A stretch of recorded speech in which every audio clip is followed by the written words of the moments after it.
our next speaker. She is the Secretary of State for the great state of Nevada.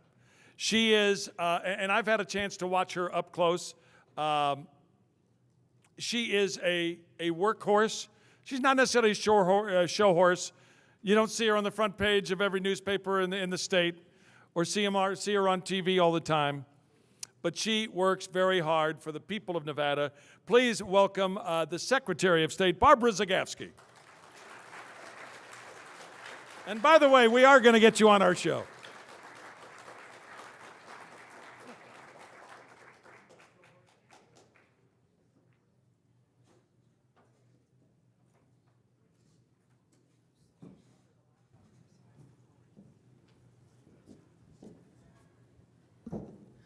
Well, good afternoon, everybody. Hi, Don.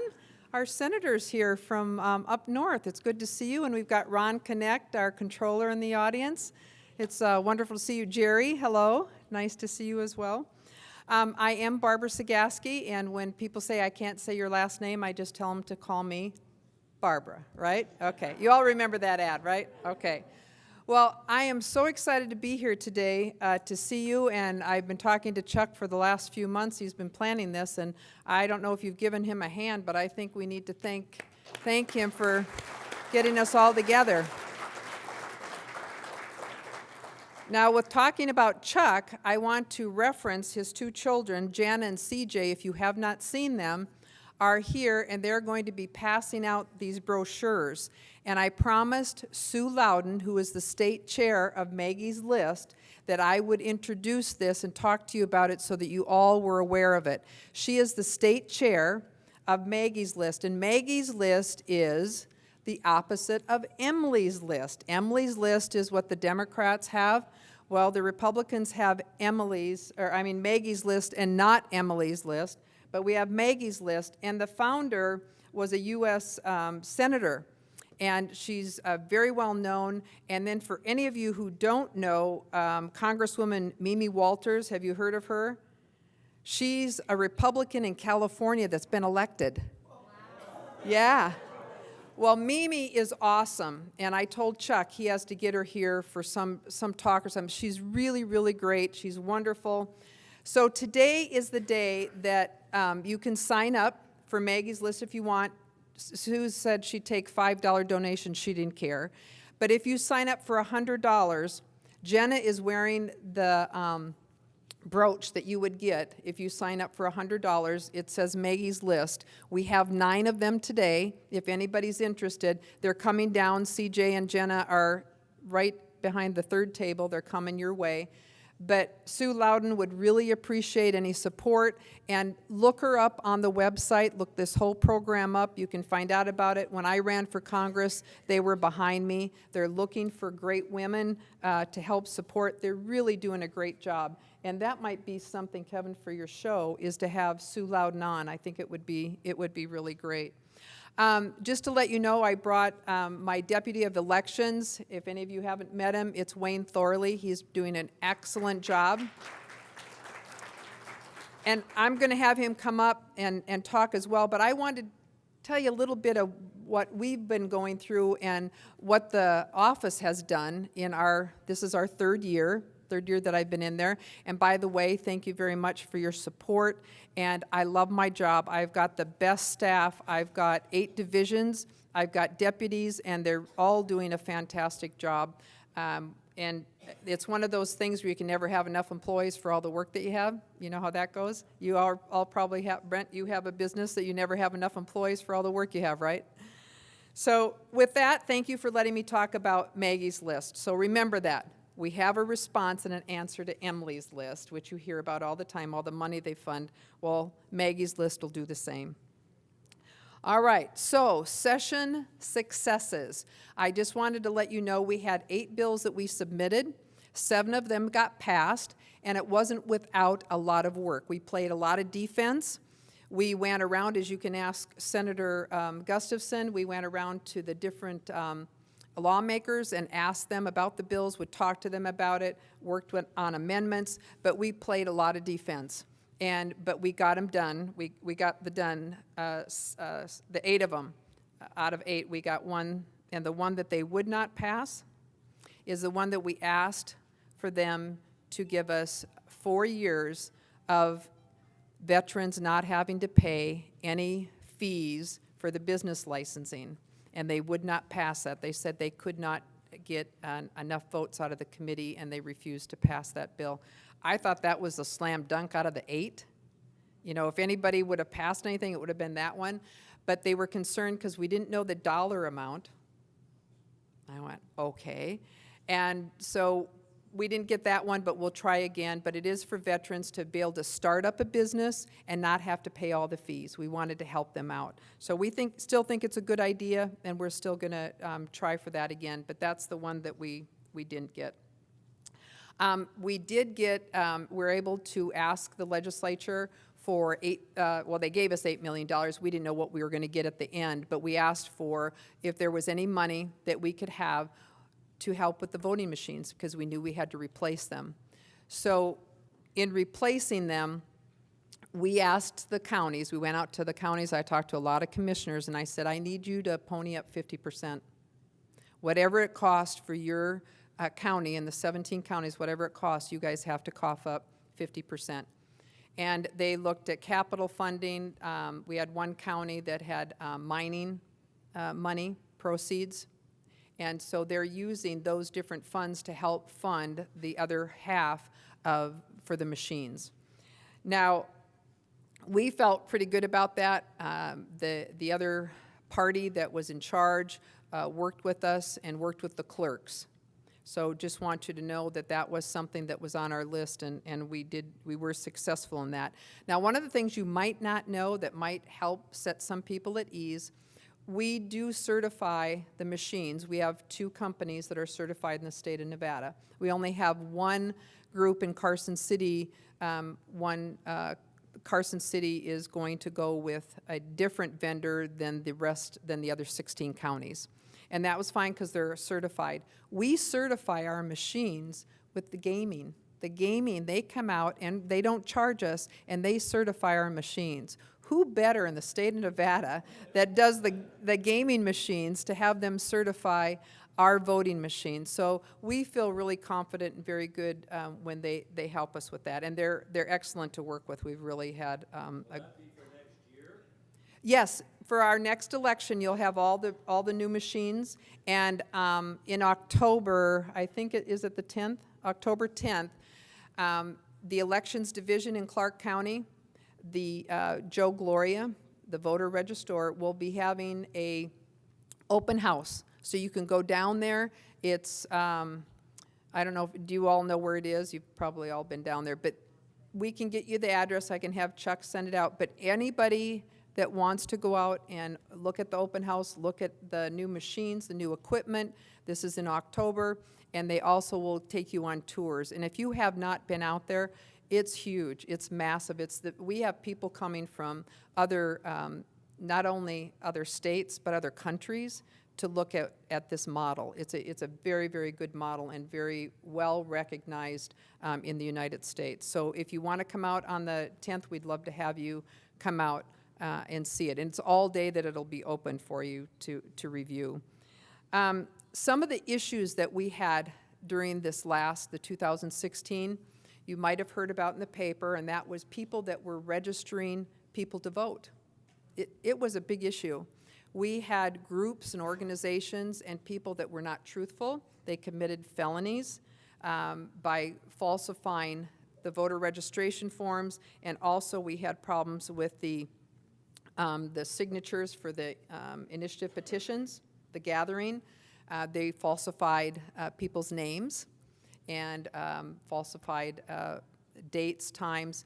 One of the problems we had is somebody had falsified people's birth dates, changed them, and when they went to vote, they weren't allowed to vote because their form had been changed. So we had some issues. So I'm asking all of you to help us. We've got a plan in the Elections Division to help us with this. Is we're going to do a video online.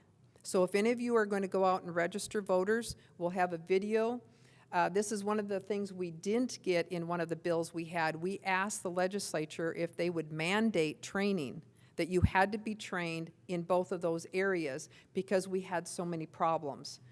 And they would not accept that, so we decided on our own, we'll do a video training, and then if you see somebody at a grocery store or at a place where you frequent that they're trying to register people or get signatures, just say to them, did you have any training from the Secretary of State's office on, training to do this? And that'll probably stop them in their tracks if they haven't had it, but those that say yes, and I know the Republican women's clubs are all going to do it, so I'm really excited about that. In fact, they're going to be our guinea pigs. They're really good about that. They'll help us see if there's anything that they want to change. But I wanted Wayne here because I want him to talk to you about some of the bills that we were able to get passed. And again, there were modifications. There was some working out things, but it was definitely a defense play mode that we were in. All of our people had to be over there. We were watching TV a lot, and when we would hear, oh, we'll have the Secretary of State's office do that, Ron's laughing because he knows what I'm talking about. We'd go, what? Nobody talked to us about that. So we'd run over to one of the hearings and go, okay, you just threw the Secretary of State in here. Are we the Mikey of Nevada? That, if you can't find any place else to put it, you just give it to us. And then you wouldn't believe the regulations we have to write, that we've been authored by the legislature, that we have to write the regulations, which probably not a bad idea. But it's a lot of work, and we don't have the staff, so we have to prioritize and put in and order what we think is the most important to get done at first. And then there's dates. They have dates where they want this done or that done. But defense, I now understand more about football than I ever wanted to, just by this last session. And then just to let you know, I get calls from the reporters all the time asking me about the voter investigation that we have, and we are still in investigation mode. We are still continuing that. I just want you to know that I've got a great team. I have a chief who's in the Criminal Investigators Division. We only have 7 people, and we're trying the best we can because we also do securities fraud. So we work heavily in that area as well. For those of you where somebody's trying to sell you that boat or that lake or that bridge, you can call our office. There's a number to call on our website, NVSOS. You can call and ask, are these people legitimate? Is this something that I should invest in?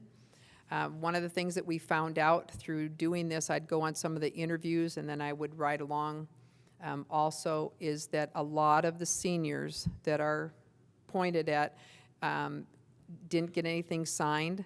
They had no paperwork signed, and they didn't know all the phone numbers and the names of the people that they had given the money to. So you have to be very vigilant. And then I think a lot of you have been getting, I'm from the IRS, if you don't pay this, you're going to jail. So I just keep telling them, come and get me. But they keep calling. I mean, the scam keeps running over and over again. So just beware that they're still out there. They still believe that they can get somebody and they can get to your bank account. And if anybody's asking you for any information online, please check. Tell them, is there a number I can call you back at? And then check them out. Don't take them on their first word when they call you. So be careful with that. All right, and I'll be back up if we at the end, but I'm going to have Wayne come up and talk to you about some of the things that we got accomplished and some of the things that we're going to do for Nevada, and I just can't thank you enough for being here today, and thank you for your support. We appreciate you. Thank you.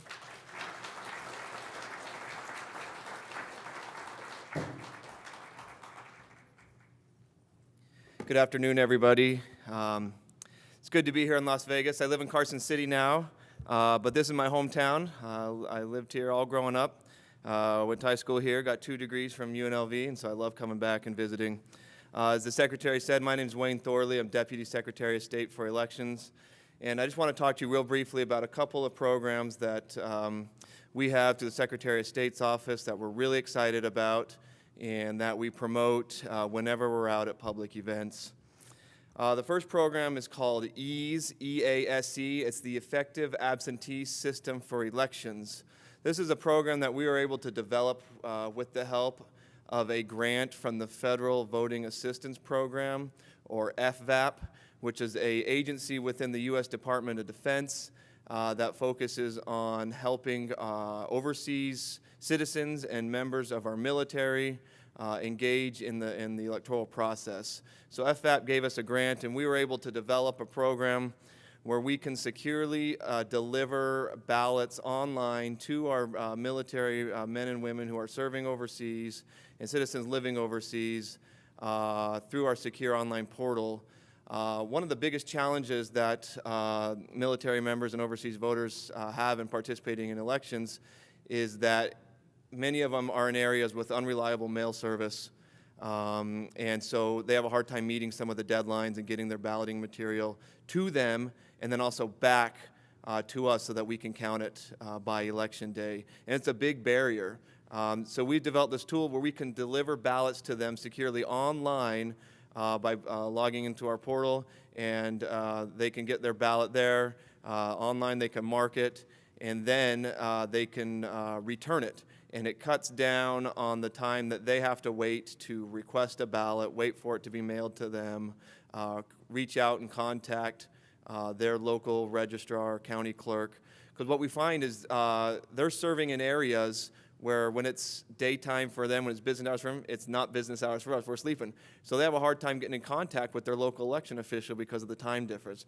So with this online system, it eliminates that need.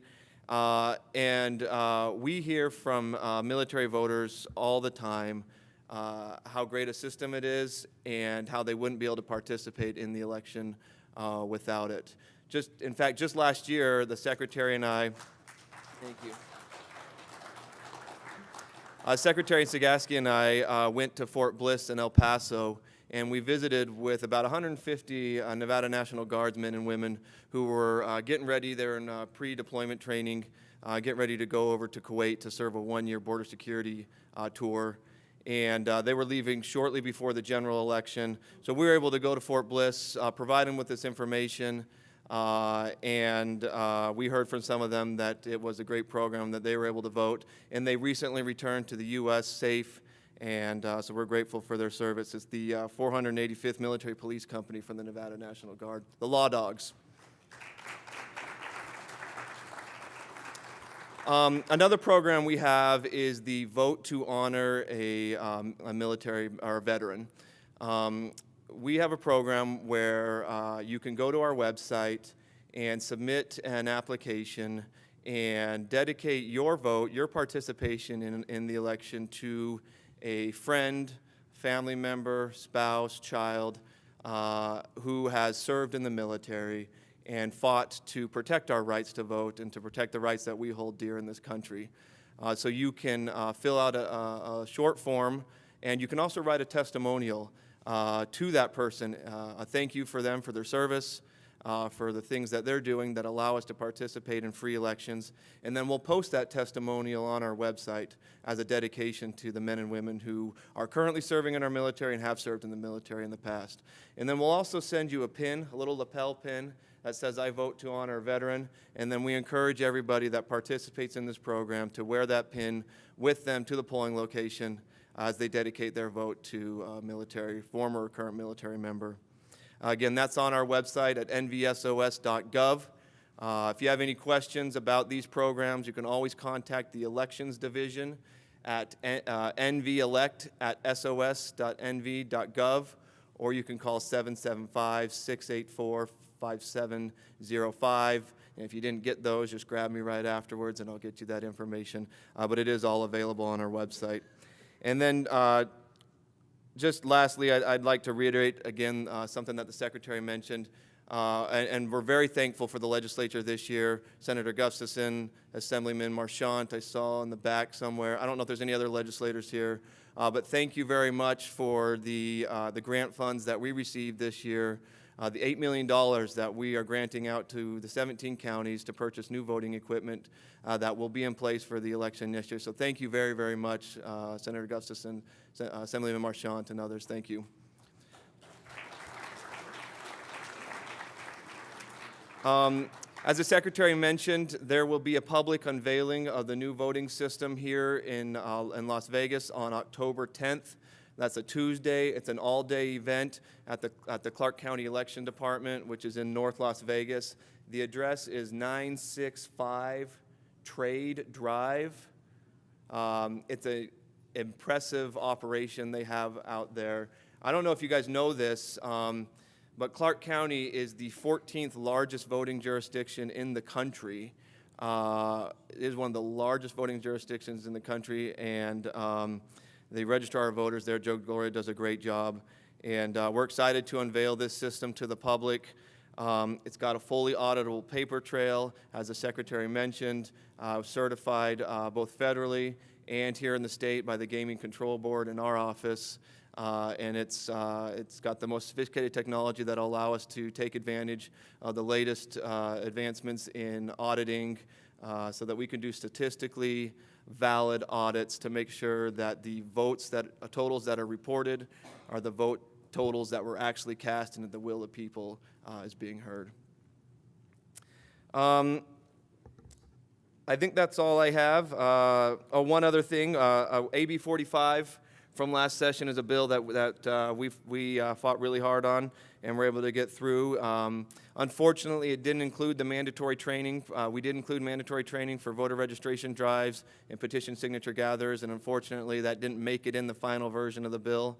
The legislature amended it out, but we're going forward with voluntary training and making it available to anybody.